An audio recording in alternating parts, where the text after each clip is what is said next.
अस्सलाम वालेकुम viewers. Pakistani latest dramas की तमाम अपडेट्स जानने के लिए सबसे पहले आप मेरे चैनल को सब्सक्राइब कर लीजिए और साथ वाले बेल आइकॉन पर क्लिक करें ताकि हमारी लेटेस्ट वीडियो सबसे पहले देख सकें।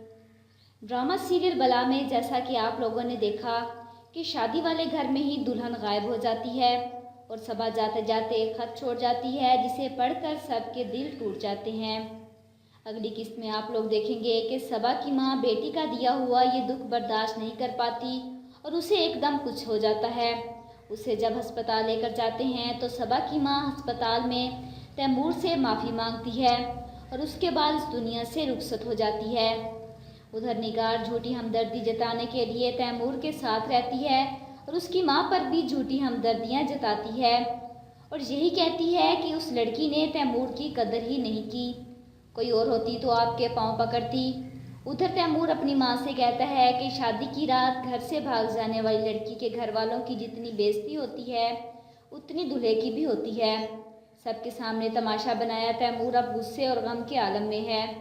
तैमूर अपनी माँ से कहता है कि अब मैं ज़िंदगी भर कभी भी शादी नहीं करूँगा।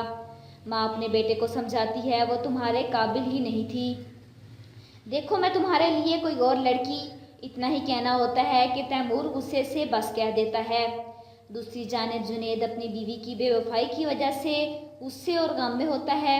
वो अपनी बीवी को तलाक दे देता है जिसके बाद जुनैद का बाप उसे समझाता है कि तुम क्यों अपनी ज़िंदगी ख़राब कर रहे हो। निगार और उसका बाबा बहुत खुश हैं, उनका ये खेला गया खेल कामयाब हो गया। निगार कहती है कि तुम सारी उम्र अपने ही कंधे पर सर रख के रोगे। निगार जैसी लड़की का एंड में क्या हाल होगा, कमेंट बॉक्स में अपनी राय का इजहार ज़रूर कीजिएगा और साथ ही साथ मेरे चैनल को भी सब्सक्राइब कीजिएगा। Thanks for watching.